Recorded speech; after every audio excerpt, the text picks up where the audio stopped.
You're listening to the Belmar Bytes podcast, brought to you by Belmar Consulting. Okay, here we are, Matt. We are officially doing a podcast, which is exciting. I know you and I have been talking about this for some time, and we're officially launched. So here we go, episode 1. And why don't I just kick this off just by way of introduction. My name is Scott Billows, founder and CEO of Belmar Consulting, and I am located in West Palm Beach, Florida. I'm originally from Vancouver, Canada, and excited to be hosting this with my business partner and colleague. And so, Matt, maybe with that, why don't you introduce yourself? Yeah, good to be doing this again, Scott. I know we've tried in the past, and we're rebooting this. So, fresh slate. But just by way of introduction, my name is Matt. I'm the president at Belmar Consulting, and we're trying this again. We're effectively just having a conversation and inviting those who are listening in to hear perspective, trends, and whatnot. So I'm excited to be doing this, Scott. As we were thinking about this, Matt, I think a couple of weeks ago, I kind of repitched this idea to you, and your comment was, well, we get on calls all the time and we talk about a wide variety of topics that it's just easy to do and always free flowing, and always come away from those conversations sort of really feeling like we're executing well. And so why not record these ideas, at least some of these ideas, and share them with the community? So really, in terms of format, you and I are going to kind of co-moderate this, and it's not intended to be more interview style. It's more just you and I riffing on topics. And so why don't we start with, maybe I'll just pose a question to you. I guess when you think about this podcast and what it's going to be about, what's the target, what are we trying to accomplish? Give me some ideas in terms of what you're thinking. Like I said before, we've tried this before, and let's call it varying success. And I think rebooting it now, the real goal here, at least from my perspective, is just invite our customers, invite our clients, invite industry experts, partners to hear what an organic conversation would look like.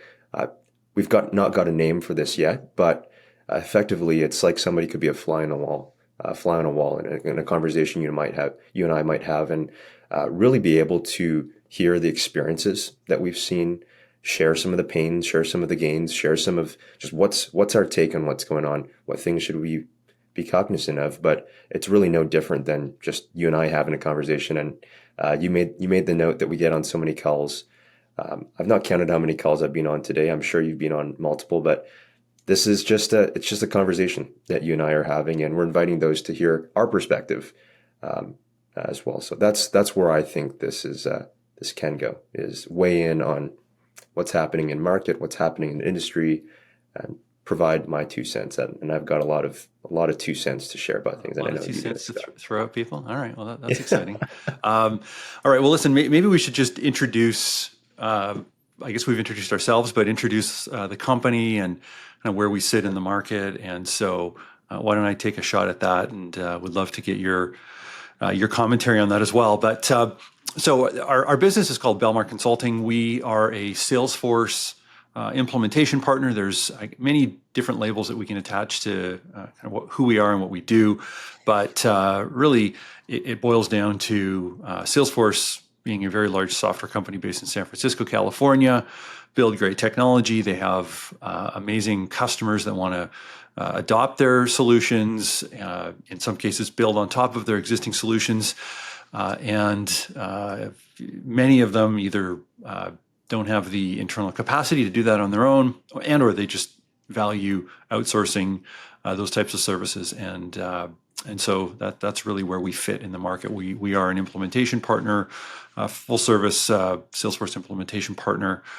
We do have a few specializations that we consider ourselves to be experts in. We like to approach conversations with customers really as being not only Salesforce experts, but really experts at helping to break down their business processes and look at the best possible ways that Salesforce can address what they're trying to accomplish. And so we have a couple of vertical specializations.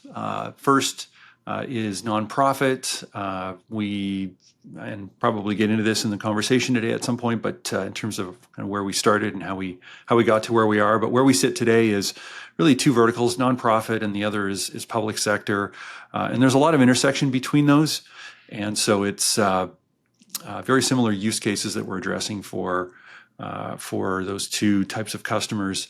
But it's a fun space to be in. It's at its core, consulting, solving business problems with technology, and the reward really is just seeing our customers thrive after they've had a great implementation of a technology solution. So, what would you add to that, Matt? Yeah, well, I mean, I appreciate the background, and honestly, I don't have a ton to add per se, but you asked me the question earlier, and I wanted to get your perspective on what are you hoping to, given that background and who we are, what are you hoping to get out of this podcast, and what do you think the value is for people listening to this? Yeah, I think as we sort of look into the future in terms of what are the goals, what do we hope to accomplish with this? I think if I think internally, what are we trying to do? It's really just to share our ideas, and at our core, Matt and I are consultants. We both have lived in that consulting world for many years, and we tend to look at the world through a set of eyes that tries to dissect and break down kind of what's going on with a problem. How can we overcome that challenge? And I think we've got lots of ideas that bounce between our ears, but getting them captured and maybe somebody will listen and take something away that they can go and implement within their own life or their own business. And so I think that for me is one of the objectives. I mean, I've been invited on numerous podcasts and had various interviews and things such as that. And I know the same for you, Matt. So I think as we started thinking about that a little bit more, it's like, well, you know what, why don't we just do this on our own and publish content and, see who benefits from it. I'm sure there's some time, somebody over time is going to benefit from ideas that we've got. And, hopefully as we expand this and move forward, there'll be opportunities to have guests and bring people in who are in industry, maybe it's existing customers, but really just giving an opportunity to for both ourselves as well as future guests a platform to share ideas. Yeah, right on. And I think the exciting part is people also get a sense to understand who you are, who I am, just a peek under the hood, if you will, especially in this digital world. So, hey, just rolling on from, you gave a bit of background about Belmar, and I know a question I get often, and I'll put you on the spot here. Why is it called Belmar? How'd you start? Yeah, great question. I have got that one a lot over the years. So I guess by way of introduction, so going back, I don't know the exact number of years, but we'll say more than 20 years ago, I graduated from SFU, which is in Burnaby, Canada, British Columbia on the west coast of Canada. And I got into a technology company in Vancouver and was there for a number of years. And they were bringing into the organization at that time a contact management tool, which was, kind of pre-CRM, pre-customer relationship management. It was pretty basic, capture contacts, capture some notes or conversations that you had with a contact. And they were bringing this solution into the business. And it was a project that I was tasked with. I didn't know the first thing about contact management software. And so went external, found an organization that could help us with that. And that company was actually Belmar.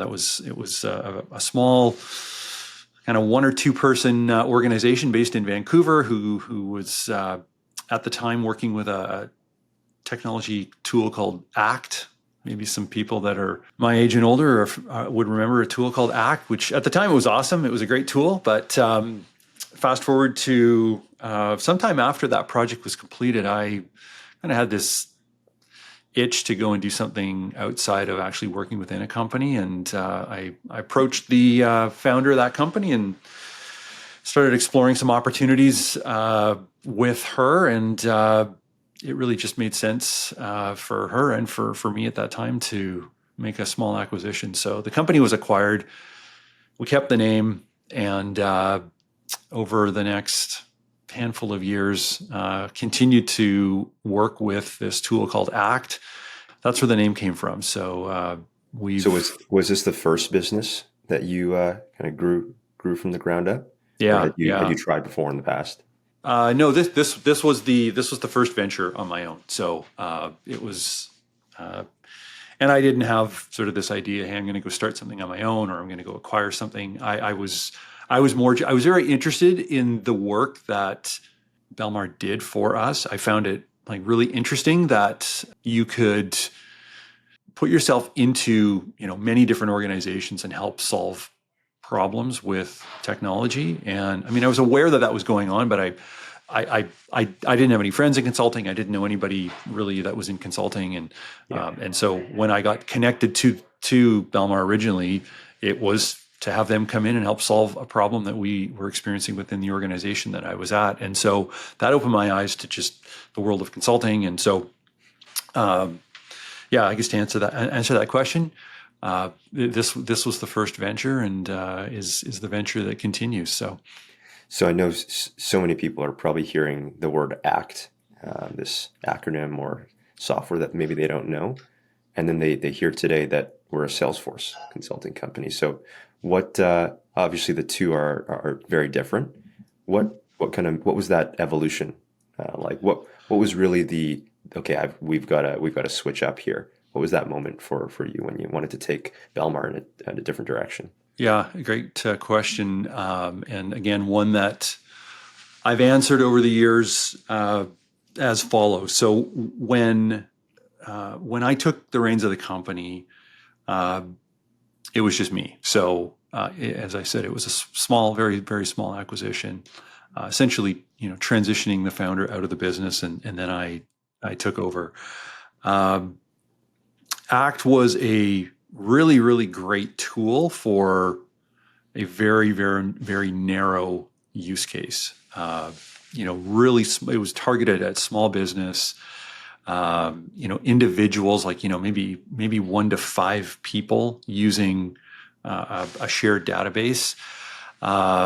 It wasn't even client server. It was like desktop based. So you had ACT installed in your machine, and I mean, you could back it up to a server, I suppose, but it was not even a client server model, which for those that don't know what a client server model is, go Google it. You'll figure that out pretty quick. But there was a lot of transformation happening back then. So ACT, it kind of hit this wall in terms of its capabilities, and it was acquired just actually shortly after I jumped into this business. It was acquired by Sage Software. So Sage is pretty well known for accounting tools and ERP tools, but Sage was making a move into CRM and contact management. And so they had acquired ACT. They had acquired another company called Sales Logics, which truly was a client server CRM. It was a pretty robust application. And so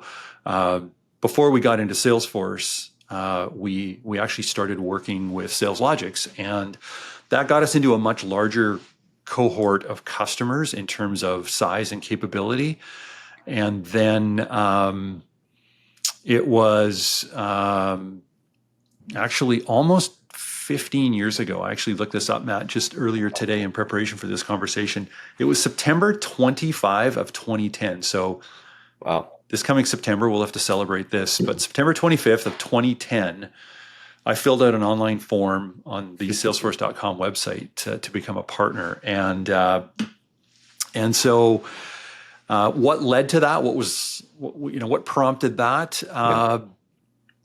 Salesforce in the year or two prior had started appearing on opportunities. They became competitive against deals that we were running with both ACT and with SalesLogix. And Salesforce was a very different company then compared to what they are now. I don't remember what they were doing in terms of revenue, but when we got involved, I believe they were less than $1 billion in sales. So they were, small in comparison to what they are today. And the writing was on the wall in terms of some of the work that we were doing with ACT and with SalesLogix. We were just really limited, and there was this, up and coming, if you will, technology company called Salesforce that, when I looked out over the edge of the horizon, I thought, these guys are going to either eat our lunch or they're not, but I think we need to get involved in some way. So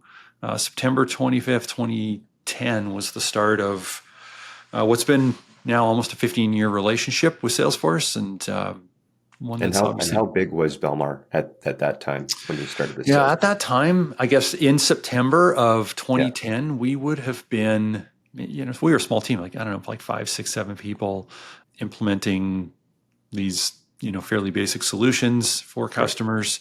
And then the story sort of continues from there, which it goes something like this. I had been approached a few times from other Sage partners inquiring about, acquisition, both from their ERP partners that were looking at getting into CRM or contact management, and then from, I guess, direct competitors of ours that were Sage partners that were doing services around the tools that we were working with, and so opted to actually exit and sell that piece of the business off to a competitor that was based in Ontario. And it's interesting, they're still going strong. I don't actually keep in contact with them anymore, but I get emails the odd time from them, and they're still selling ACT and still selling services. So it's that ecosystem is still alive and well. But it just made sense back in which probably would have been about 2021 when basically sold off that piece of the practice, kept the name, and then we launched the Salesforce practice. So that's history, and that's appreciate you sharing the roots.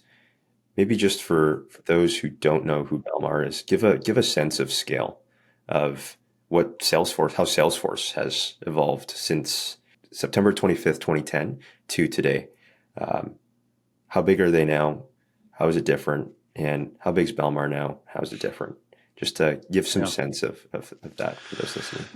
Yeah, well, I'm happy to respond to that, but I'll flip that around and sort of prime you to answer that same question, because you've been in the business now for a number of years, and you've seen a lot of change and a lot of evolution. But so I'll answer it this way. I remember it was September 25th of 2010. I actually remember where I was. I was in Seattle. I was at a conference in Seattle, and I had this. You and I have talked about this a bit before, Matt. This spidey sense. I just kind of had this unsettled feeling that the ground we were standing on wasn't like rock solid. And in terms of being able to scale and build a business that would last, and one that would just create a lot of opportunity for myself, but also for the employees that we had. I was feeling very unsettled about that. And so I was attending a conference in Seattle.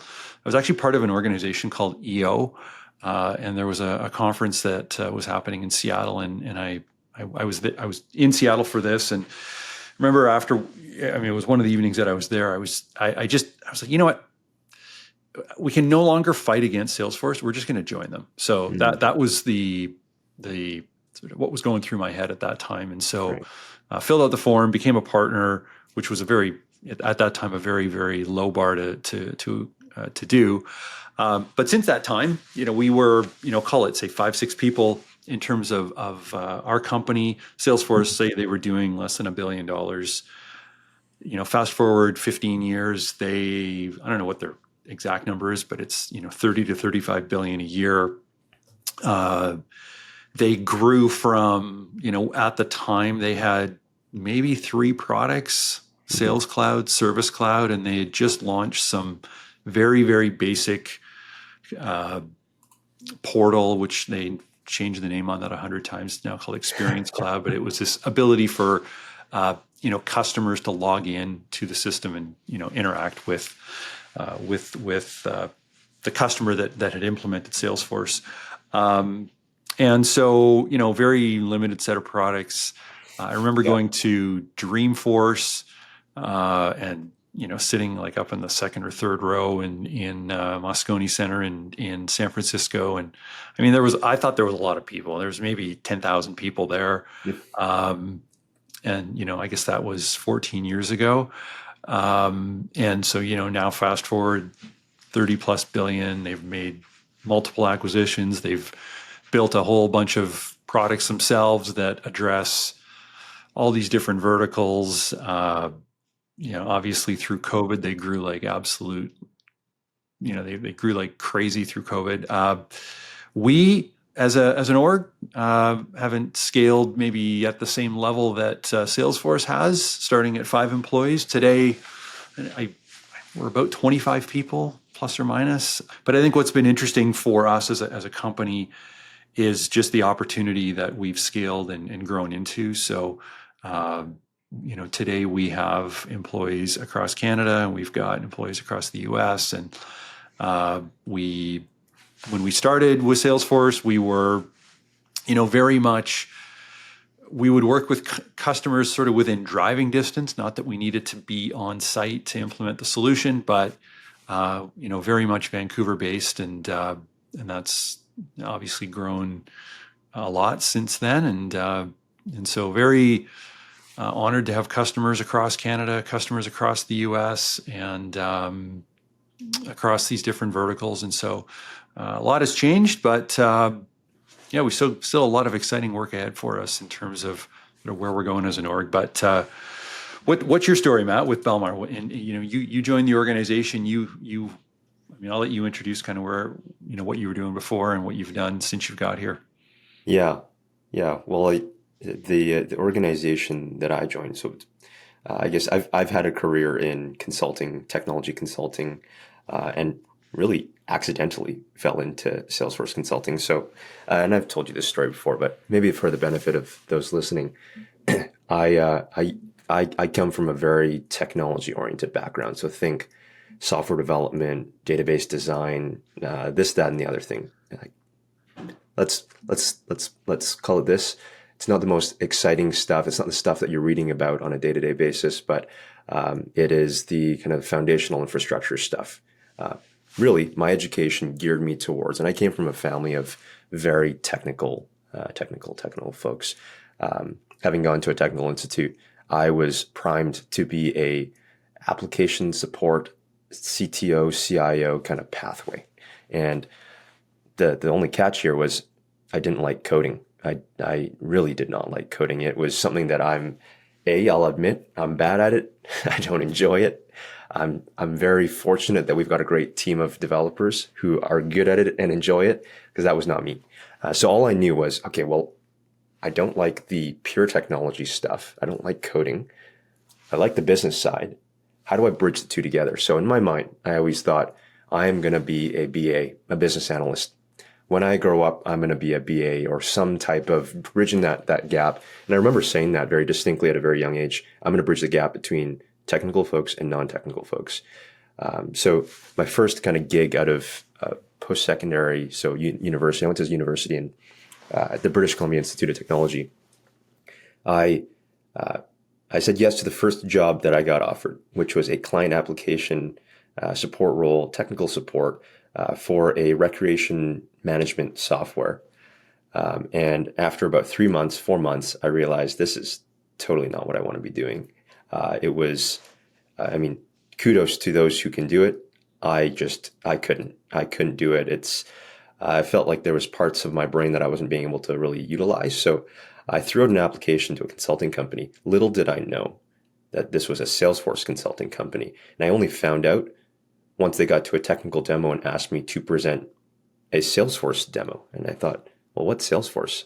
I didn't even know what I was signing up for. I thought this was a BA position. So I got to it, and managed to fake my way through a demonstration, which oftentimes you're learning on the fly in consulting. And since then entered this Salesforce consulting world, and I've been there since. And I made the move over from what was a larger technology Salesforce consulting firm to Belmar. And at that time, we were maybe 5 to 6 to 7 people. And I remember on my left, Scott was sitting behind me.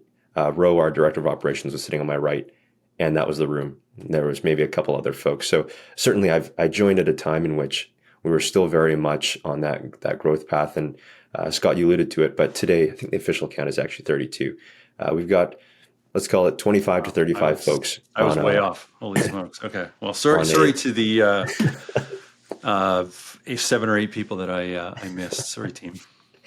Well, we've certainly grown over that. And I'll just give a snapshot for those who haven't seen Salesforce or have not heard of Salesforce's growth journey and Miritar's as well.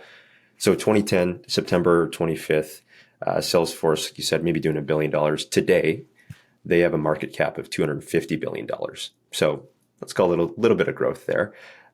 We have grown. That's market cap, but what are they doing, Rev? Yeah, so I think you're right. It's like 35 bill is what they're doing. And they're on a growth path to get to $50 billion. Yeah. But in terms of just their scale and size, I think one of the things that excites me about Salesforce and still gets me excited about Salesforce is that over that time, and they've got some really humble origin stories with starting this up in Benioff's apartment. Over that origin story, and even to today, they still continue to innovate. And I think innovation is everybody's favorite buzzword. Innovation, digital transformation, insert whatever buzzword you want, but they've really been able to prove it through some really strategic acquisitions, really strategic product development, and they have moved themselves from what is a CRM software, that's a CRM SaaS software, to be able to solve a whole variety of use cases. And I think that is their superpower, is being able to build purpose-built solutions while all built on the same platform. And I don't think anybody else can have that or share that same claim as well. So that's a little bit of history. That's my kind of entrance point into the Salesforce consulting world. And it's exciting. I think it's exciting. You never know what's going to happen next, but it's kind of like this. You're on the side of a rocket ship and you're just strapped on, hoping to build the plane as you're flying it. But it's really exciting. It's really exciting as well. So, yeah.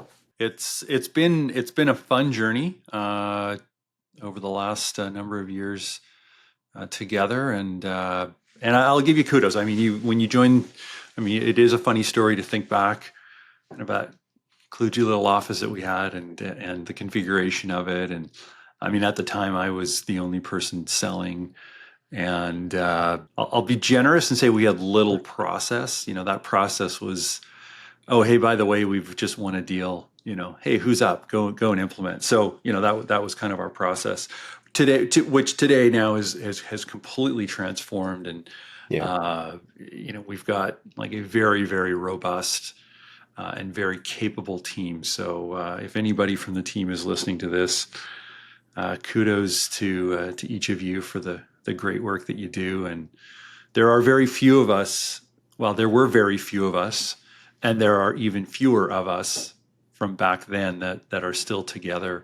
But I think of you and Ro and a few others that were jammed into that little office, and we figured it out and challenged each other to grow and to go and accomplish some really cool stuff, which I'm proud of what we've done. It's been a really fun journey over the last number of years, and but I really, this is going to sound super cliche, but honestly, I do think our best days are still ahead of us.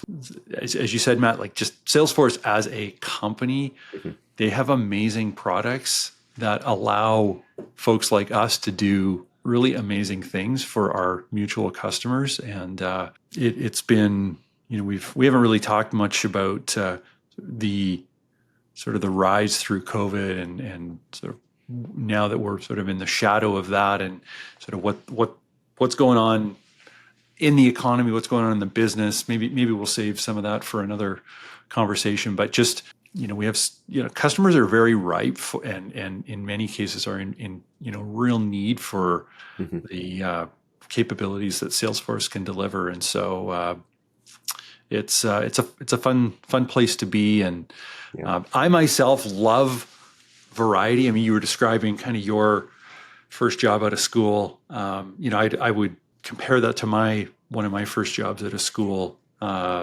before I actually got into technology full time.